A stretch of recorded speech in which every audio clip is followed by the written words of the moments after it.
Hi, I'm Rita Gaiman, and today I'm going to talk about how alcoholism affects your emotional intelligence. Having low emotional maturity or low emotional intelligence is something that is a struggle for many people, especially people who weren't taught that as a child. It tends to be something that can be passed on from parent to child, and if parents don't have emotional maturity themselves, it's difficult to instill that in your children. It tends to be just passed on behaviorally. Alcoholism, I first want to say that alcoholism is something that's affected my family and me. So no judgment here. I just want to say that it affects your emotional intelligence by continuing a cycle of not having the emotional strength to handle everyday life. And alcoholism perpetuates this by covering up your knowledge of how the cycle, of the fact that you can't handle everyday life.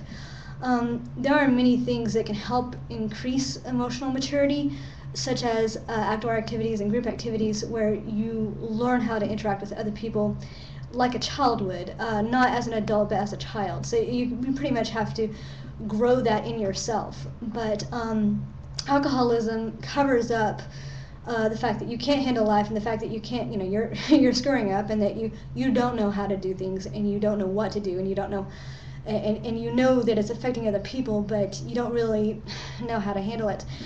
And so alcoholism pretty much, it's a blanket. It covers up the problem, and there are lots of lumps underneath, but you don't really have to deal with them.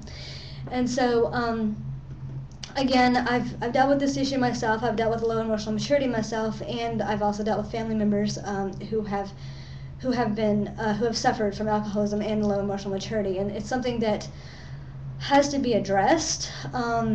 If you are an alcoholic, you already have low emotional maturity. It's just it's there to cover that up. Alcoholism really doesn't do much else besides cover pain, and if it continues, I mean, if you drink because a loved one dies, eventually, if you're not an alcoholic, eventually you'll stop.